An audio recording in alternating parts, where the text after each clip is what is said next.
بازی بین دستای ینگی‌آباد و والغون عین زمان بوی داشته است.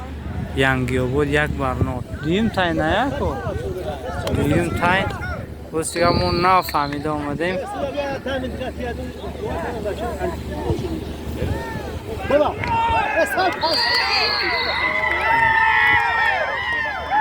شکست ینگی‌آباد از جانب دسته والغون سیمش است که از سیمش است که باشه حتما کامنتری خوب کنید و بخشش، لیکن در وقتی بازی نامدیم.